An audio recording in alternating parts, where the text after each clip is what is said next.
Hello दोस्तों, RSC में आप सभी का हार्दिक स्वागत है। मैं हूं सौरभ और आप जुड़ चुके हैं राइट एंगल क्लासेज के इस यूट्यूब चैनल पर। इस वक्त मेरे साथ आज जो हमारी गत परीक्षाओं में जो प्रश्न पूछे गए हैं उसके चौथे नंबर की क्लास है। जितने भी राजस्थान के एग्जाम हैं उनमें जो भी क्वेश्चन पूछे जाते हैं उनका हम डिटेल से अध्ययन कर रहे हैं।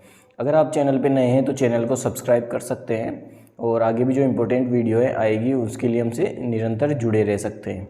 तो आज की क्लास अब हम शुरू करते हैं। सन 1837 में बीजक पहाड़ी बेराट स्थित अशोक के शिलालेख को किसने खोजा था? जो बीजक पहाड़ी बेराट है वो है जयपुर के अंदर। बीजक की पहाड़ी जयपुर के अंदर स्थित है, ये चीज़ आपको याद रखनी है। बीजक पहाड़ी है ना, जयपुर के अंदर स्थित है। जो बीजक पहाड़ी में जो बेराट स्थित के अशोक के शिलालेख है उसकी खोज की थी कैप्टन बर्ट ने। ये चीज़ आपको याद रखनी है। और जो शिलालेख खोजा गया था वो था बाबरू का शिलालेख। बाबरू शिलालेख कैप्टन बर्ट के द्वारा खोजा गया था। बाबरू शिलालेख। अब हम नेक्स्ट बढ़ते हैं हमारे अगले क्वेश्चन की ओर। बीजक की पहाड़ी मौर्य कालीन स्तूप चैत्य का एक खंडर है जिसका निर्माण बारी बारी से लकड़ी के 26 स्तंभों तथा ईंट के चूने के पत्थर से प्लास्टर किए हुए पैनलों से हुआ है। ये कहाँ स्थित है? जो बीजक की पहाड़ी है वो बेराट जयपुर के अंदर स्थित है। बेराट जयपुर के अंदर। बीजक की पहाड़ी के साथ ही बेराट जयपुर में और दूसरी जो पहाड़ी है उसका नाम है भीम जी की डूंगरी। भीम जी की डूंगरी, ये पहाड़ी भी यहाँ पर स्थित है बेराट जयपुर के अंदर। कुल यहाँ पर बेराट जो जयपुर है वहाँ पे 3 पहाड़ियाँ हैं। ठीक है, अब नेक्स्ट हम बढ़ते हैं। राजस्थान की बनास संस्कृति संबंध रखती है। जो राजस्थान की बनास संस्कृति है वो आहड़ जो सभ्यता है उदयपुर के अंदर उससे संबंधित है। आहड़ सभ्यता उदयपुर के अंदर जो है उससे संबंधित है ये। और बनास संस्कृति का जो जिस काल से संबंध है वो है ताम्रपाषाण काल। राजस्थान की बनास संस्कृति का संबंध ताम्रपाषाण काल से है, ये चीज़ याद करनी है। आहड़ सभ्यता किस अन्य नाम से भी जानी जाती है? ये आगाटपुर है। ये पहले क्वेश्चन आ चुका है पिछली क्लासों में, वो दोबारा आ गया है। आहड़ सभ्यता किस अन्य नाम से जानी जाती है? आगाटपुर। कालीबंगा का उत्खनन कार्य कितने स्तरों में किया गया? कालीबंगा जो है वो हड़प्पा काल की जो सभ्यता है वो है कालीबंगा सभ्यता। गग्गर नदी जो पुरानी सरस्वती का जो अवशेष है गग्गर नदी उसके किनारे बसी हुई है कालीबंगा सभ्यता। गग्गर नदी के किनारे हनुमानगढ़ जो जिला है वहाँ पर है कालीबंगा सभ्यता। हनुमानगढ़ जिला, हनुमानगढ़ के अंदर कालीबंगा सभ्यता है। उत्खनन कार्य, इसका उत्खनन कार्य जो 5 स्तरों में किया गया था। 5 स्तर। ऑप्शन नंबर 3 इसका एकदम करेक्ट आंसर है। जो पहला और दूसरा स्तर था, पहला और दूसरा, वो प्राक हड़प्पा कालीन सभ्यता का था। प्राक हड़प्पा सभ्यता, उसके ये स्तर थे। मतलब हड़प्पा से पूर्व के जो ये अवशेष है वो पहले और दूसरे स्तर से मिले थे। बाकी 3, 4 और 5 इसके जो अवशेष हैं, तीसरे जो स्तर था, चौथा स्तर था, 5वां स्तर था, वो हड़प्पा सभ्यता के थे। तो ठीक है, कालीबंगा का उत्खनन कार्य 5 स्तरों में किया गया था। पहला और दूसरा प्राक हड़प्पा कालीन था और तीसरा, चौथा, 5वां ये हड़प्पा काल से संबंधित था। अब हम पढ़ते हैं राजस्थान में अंतिम राष्ट्रपति शासन की अवधि क्या थी? तो आप सभी को पता होगा कि राजस्थान में जो राष्ट्रपति शासन है वो 4 बार लगा था। अब तक कुल 4 बार लग चुका है राष्ट्रपति शासन। राष्ट्रपति शासन जो लगता है वो अनुच्छेद 356 के तहत लगता है। इसमें राष्ट्रपति के प्रतिनिधि के रूप में राज्यपाल कार्य करता है। तो राजस्थान में अंतिम राष्ट्रपति शासन था जो वो लगा था 15 दिसंबर 1992 से 3 दिसंबर 1993 तक। ठीक है, तो राजस्थान में राष्ट्रपति शासन सबसे लंबे समय तक लगा था। चौथी बार जो राष्ट्रपति शासन लगा था वो सबसे लंबे समय तक लगा था, 15 दिसंबर 1992 से 1993 तक। पहली बार 1967 में लगा था राष्ट्रपति शासन। राजस्थान के वे राज्यपाल जिनका कार्यकाल के दौरान निधन हुआ, कौन कौन से राज्यपाल थे जिनका कार्यकाल के दौरान निधन हुआ? SK सिंह, श्रीमती प्रभा राव, निर्मल चंद जैन, दरबारा सिंह। ये चारों ऐसे राज्यपाल रहे राजस्थान के जिनका कार्यकाल के दौरान ही इनका निधन हो गया था। तो इस क्वेश्चन का जो करेक्ट आंसर है वो है ऑप्शन नंबर 3, 1, 2, 3 और 4, चारों ऑप्शन सही है। SK सिंह, इनका भी कार्यकाल के दौरान निधन हुआ था। श्रीमती प्रभा राव, इनका निधन हुआ था सन 2010 के अंदर, जब ये राजस्थान की जो राज्यपाल थी दरबारा सिंह का 1998 में इनका निधन हुआ था। निर्मल चंद जैन का निधन हुआ था सन 2003 में। सन 2003 में निर्मल चंद जैन का निधन हुआ था। SK सिंह का जो निधन है वो हुआ था सन 2009 के अंदर। ये चार ऐसे राज्यपाल हैं जिनका पद के दौरान, कार्यकाल के दौरान निधन हुआ था। नेक्स्ट अब हम पढ़ते हैं, पश्चिम क्षेत्र सांस्कृतिक केंद्र उदयपुर के सभापति कौन है। ये क्वेश्चन इंपॉर्टेंट है। पश्चिम से क्षेत्र जो सांस्कृतिक केंद्र है उसका मुख्यालय कहाँ स्थित है, तो इसका मुख्यालय स्थित है उदयपुर के अंदर। पश्चिम क्षेत्र सांस्कृतिक केंद्र का मुख्यालय उदयपुर के अंदर, और जो इसके सभापति होते हैं जो वो हैं राजस्थान के राज्यपाल। राजस्थान के राज्यपाल पश्चिमी क्षेत्र सांस्कृतिक केंद्र के सभापति होते हैं।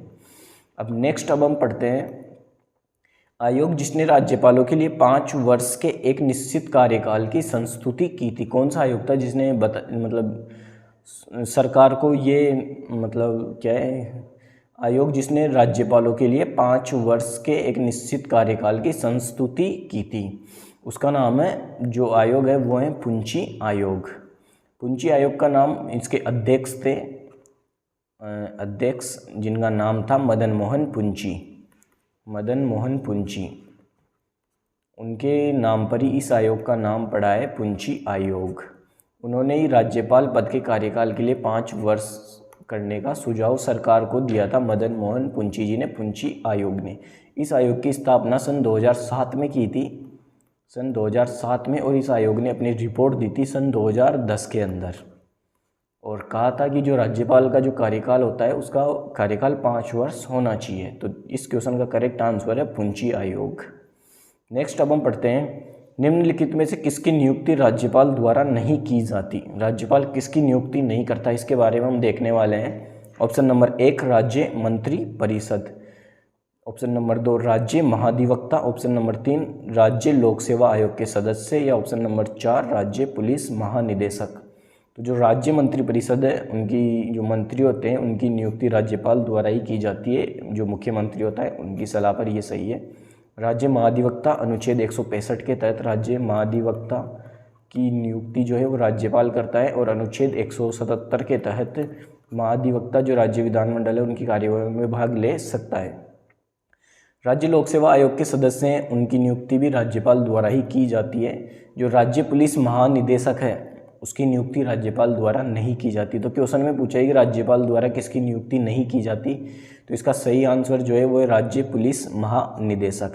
ये बाकी इस क्वेश्चन के हिसाब से ये गलत आंसर है, ऊपर के 1, 2, 3, तो ऑप्शन नंबर 4 इस क्वेश्चन का सही आंसर है। राज्य पुलिस महानिदेशक की नियुक्ति राज्यपाल नहीं करता है। नेक्स्ट अब हम पढ़ते हैं, राजस्थान के निम्नलिखित राज्यपालों में से किसने राजस्थान विधानसभा में विशेष अभिभाषण नहीं दिया। तो जो राज्यपाल होता है उसे राज्य जो विधानसभा होती है उसमें विशेष अभिभाषण देना होता है। ऐसा कौन सा राज्यपाल है जिन्होंने विशेष अभिभाषण नहीं दिया, तो इस क्वेश्चन का जो करेक्ट आंसर है वो है निर्मल चंद जैन। निर्मल चंद जैन की मृत्यु पद पर रहते हुए हो गई थी, मैंने अभी आपको बताया है। ये राजस्थान के राज्यपाल थे और इन्होंने विधानसभा में विशेष अभिभाषण नहीं दिया। नेक्स्ट अब हम पढ़ते हैं, नाथरा की पाल तथा मोरिजा बानोला क्षेत्र में खाने हैं। ये खाने किसकी हैं, नाथरा की पाल तथा मोरिजा बानोला। तो ये जो खाने हैं यह लोअर अयस्क से संबंधित है, लोअर अयस्क। जो मोरिजा बानोला जो खान है वो स्थित है जयपुर जिले के अंदर, जयपुर जिले के अंदर, जयपुर जिले के अंदर मोरिजा बानोला खान स्थित है। और पूरे राजस्थान में लोहे का सबसे ज़्यादा उत्पादन जयपुर जिले में होता है। लोहे का सबसे ज़्यादा उत्पादन जयपुर जिले में होता है। लोहे का सबसे अधिक उत्पादन, सबसे अधिक उत्पादन राजस्थान में जयपुर जिले में होता है। ये सारी चीज़ आपको याद रखनी है। और नाथरा की पाल जो ये खान है वो है उदयपुर के अंदर स्थित है। नाथरा की पाल उदयपुर में, ठीक है। तो नाथरा की पाल तथा मोरिजा बानोला क्षेत्र में खाने हैं, ये लोअर अयस्क की खाने हैं। नेक्स्ट अब हम देखते हैं चंदेरिया सीसा जस्ता प्रदावक किस ज़िले में स्थित है। जो सीसे जस्ते उत्पादन से संबंधित जो स्थल है चंदेरिया, ये चित्तौड़गढ़ के अंदर स्थित है। चित्तौड़गढ़ के अंदर चंदेरिया स्थित है और सीसा जस्ता उत्पादन क्षेत्र है। अब नेक्स्ट अब हम देखते हैं जावर खान किस ज़िले में स्थित है। जावर खान उदयपुर के अंदर स्थित है। जावर उदयपुर, ये खान आपने पहले भी पढ़ी होगी। जो तांबा उत्पादन है उससे संबंधित है, जावर उदयपुर के अंदर। निम्नलिखित में से कौन सा राजस्थान में तांबा उत्पादक क्षेत्र नहीं है। तांबा उत्पादक क्षेत्र नहीं है। ऑप्शन नंबर 1 गुजरवाड़ा, 2 खेतड़ी, 3 सिंगाना या 4 खोद दरीबा। खेतड़ी सिंगाना झुंझुनू के अंदर स्थित है। खेतड़ी सिंगाना झुंझुनू के अंदर स्थित है। खेतड़ी सिंगाना ये तांबा उत्पादक से संबंधित है।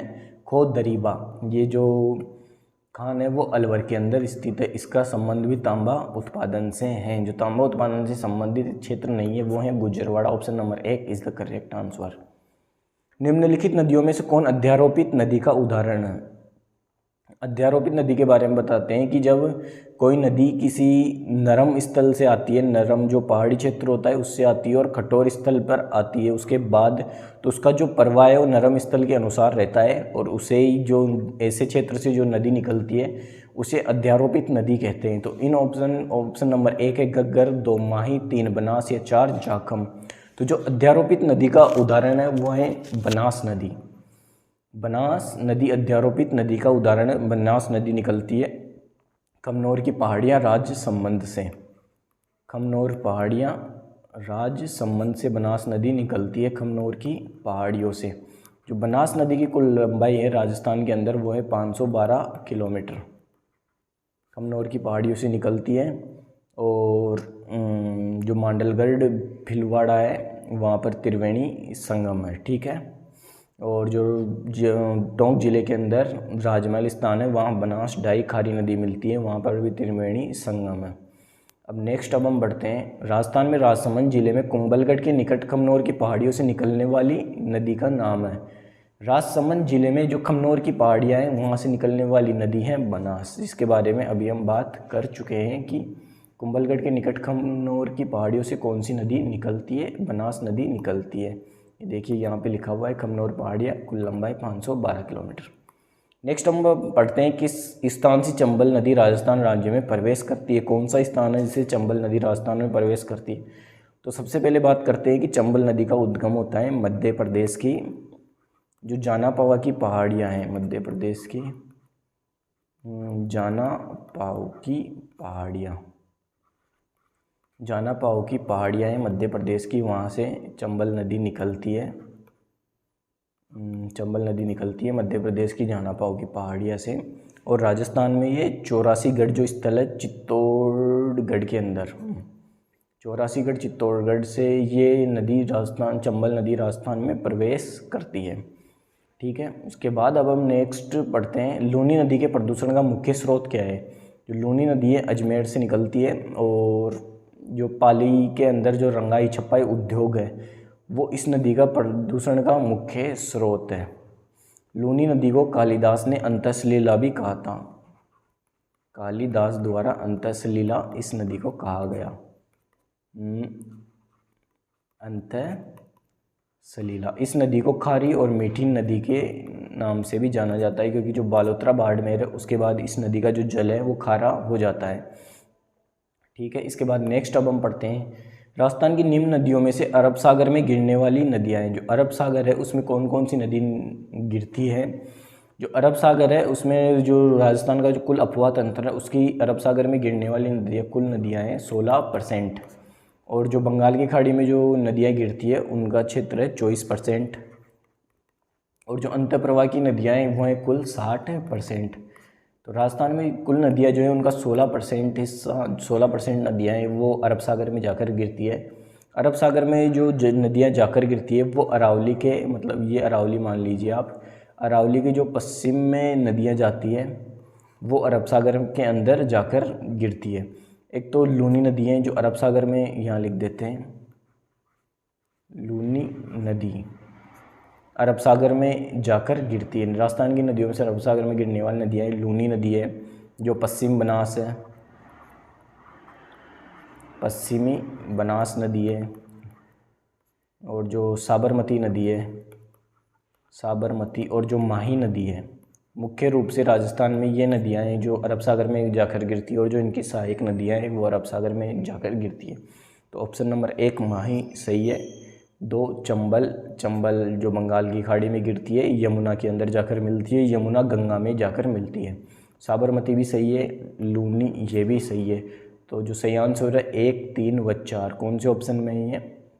1, 3 व 4, ऑप्शन नंबर 4 इसका करेक्ट आंसर है। नेक्स्ट अब हम देखते हैं सुमेलित कीजिए। जो जाहर पीर है उनके नाम से किन्हें जाना जाता है? जाहर पीर के नाम से जैसा हम सभी जानते हैं गोगाजी को जाना जाता है जाहर पीर के नाम से। ददरेवा चूरू में गोगाजी का जन्म हुआ। ये सारी चीज़ें हमने पहले क्लासों में बहुत पढ़ चुकी है। शिव का अवतार किन्हें कहा जाता है? तेजाजी को। तेजाजी को काला और बाला का देवता धोलिया वीर भी तेजाजी को कहा जाता है, यहाँ लिख देते हैं धोलिया वीर तेजाजी को कहा जाता है, धोलिया वीर। काला और बाला का देवता तेजाजी को कहा जाता है। लक्ष्मण का अवतार पाबूजी को कहा जाता है, और जो रामसा पीर है वो कहा जाता है रामदेव जी को। रामसा पीर रुणिजेरा धनी जो सांप्रदायिक सद्भावना के जो देवता है उनके रूप में जाना जाता है। तो अब हम सही करेक्ट आंसर देख लेते हैं। जाहर पीर ए में ऑप्शन नंबर 3, ए में इसमें भी 3 है और इसमें भी 3 है। शिव का अवतार तेजाजी बी में 4, बी में 4। लक्ष्मण का अवतार पाबूजी सी में 2। तो इसका करेक्ट आंसर है ऑप्शन नंबर 3। नेक्स्ट अब हम बढ़ते हैं। बेंगटी गांव फलोदी किस संत का पवित्र स्थल है? जो बेंगटी गांव फलोदी जोधपुर में जो स्थल है वो हड़बूजी पंच पीरों में से एक है। रामदेव जी के मौसेरे भाई के रूप में भी इन्हें जाना जाता है। रामदेव जी के मौसेरे भाई, रामदेव जी से इन्होंने प्रेरणा ली थी। रामदेव जी के मौसेरे भाई रामदेव जी से प्रेरणा पाकर इन्होंने जो बालीनाथ जी हैं उनको अपना गुरु बनाया था। हड़बू जी ने बालीनाथ जी को अपना गुरु बनाया था। बालीनाथ जी को गुरु इन्होंने बनाया था। हड़बू जी ने पंच पीरों में से एक है हड़बू जी। और जो शकुन शास्त्र है, शकुन शास्त्र के जो ज्ञाता है उसके रूप में हड़बू जी को जाना जाता है। शकुन शास्त्र के ज्ञाता के रूप में हड़बू जी को जाना जाता है। इस क्वेश्चन का करेक्ट आंसर है बेंगटी गांव फलोदी किस संत का पवित्र स्थल है? हड़बू जी का। भूरिया बाबा आराध्य देवता है। जो भूरिया बाबा है वो किनके आराध्य देव हैं? तो इसका सही आंसर है गोडवाड़ के मीणाओं के। जो लूनी नदी का अफवाह क्षेत्र है, लूनी नदी का अफवाह क्षेत्र है वो गोडवाड़ कहलाता है। लूनी नदी का अफवाह क्षेत्र क्या कहलाता है? गोडवाड़ क्षेत्र कहलाता है। और जो गोडवाड़ के मीणा है उनके आराध्य देव है भूरिया बाबा। इन्हें गोमतेश्वर महादेव के नाम से भी जाना जाता है, यहाँ लिख देते हैं अपन गोमतेश्वर महादेव।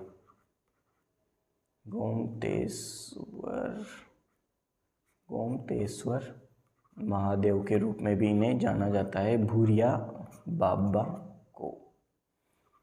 ठीक है, अब इसके बाद हम नेक्स्ट पढ़ते हैं। बाड़मेर में तिलवाड़ा गांव में स्थित मंदिर किस लोक देवता से संबंधित हैं? जो तिलवाड़ा है, तिलवाड़ा नाम से आपको याद आया होगा तिलवाड़ा पशु मेला बाड़मेर, जो चैत्र माह के अंदर बढ़ता है तिलवाड़ा पशु मेला। चैत्र माह में बढ़ता है तिलवाड़ा पशु मेला। चैत्र माह तिलवाड़ा पशु मेला। ये जो पशु मेला है और जो तिलवाड़ा स्थल है वो संबंधित है मल्लीनाथ जी से।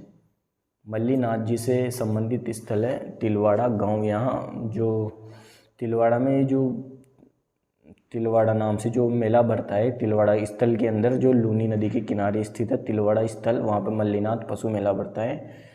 और मल्लीनाथ जी के नाम से एक और चीज़ आपको बता देते हैं कि जो बाड़मेर है, बाड़मेर जो जिला है मल्लीनाथ जी के नाम पे इसे मालानी या मालानी जो क्षेत्र है वो बाड़मेर को कहा जाता है मल्लीनाथ जी के नाम पे। तो जो बाड़मेर में तिलवाड़ा गांव में स्थित मंदिर है किस लोक देवता से संबंधित है, उसका सही आंसर है मल्लीनाथ जी। चैत्र माह के अंदर तिलवाड़ा में बहुत बड़ा पशु मेला भरता है। तिलवाड़ा स्थल लूनी नदी के किनारे बसा हुआ है। बाड़मेर का दूसरा नाम जो मालानी है वो मल्लीनाथ जी के नाम पे ही पड़ा है, क्योंकि बाड़मेर में मल्लीनाथ जी का बहुत अधिक प्रभाव है। नेक्स्ट अब हम देखते हैं राजस्थान के किस जिले में गिलुंड पुरातत्व उत्खनन स्थल स्थित है। जो गिलुंड जो पुरातत्व स्थल है वो राजसमंद जिले के अंदर स्थित है। गिलुंड पुरातत्व स्थल राजसमंद जिले के अंदर स्थित है। गिलुंड बनास नदी के किनारे पर बसा हुआ है। बनास नदी के किनारे पर बसा हुआ स्थल है। ये एक पुरातात्विक स्थल है गिलुंड, और इसका जो गिलुंड है मतलब जो आहड़ सभ्यता है उसका प्रभाव यहाँ गिलुंड जो स्थल है वहाँ पर दिखता है। आहड़ सभ्यता का प्रभाव उदयपुर से मात्र कुछ किलोमीटर की दूरी पर ही, जहाँ पर आहड़ सभ्यता है उससे कुछ किलोमीटर की दूरी पर ही गिलुंड पुरातत्व स्थल की खोज की गई थी। आहड़ सभ्यता के समीप ही स्थित है, इसका प्रभाव भी इस पर पड़ा है। ठीक है, अब नेक्स्ट अब हम बढ़ते हैं। तो आज की क्लास में इतने ही क्वेश्चन है हमारी में डेली के। अब हम लगभग 20 से 25 क्वेश्चन का जो स्टडी है वो कर रहे हैं, साथ ही इनका रिवीजन भी करते जा रहे हैं। जो मेन रिवीजन की क्लास है वो संडे को आपके सामने होगी, जितने भी अपन ने क्वेश्चन पढ़े हैं उनकी। उम्मीद है आपको आज की क्लास पसंद आई होगी। अगर आपको आगे भी हमसे जुड़े रहना है तो हमारे चैनल को सब्सक्राइब कीजिए। ये क्लास पसंद आई हो तो क्लास को लाइक कीजिए। अगर ये जो मैंने आपको पढ़ाया है इसकी PDF चाहिए तो हमारे टेलीग्राम चैनल को आप ज्वाइन कर सकते हैं। आज के लिए इतना ही, मिलते हैं हमारी नेक्स्ट क्लास में। Thank you.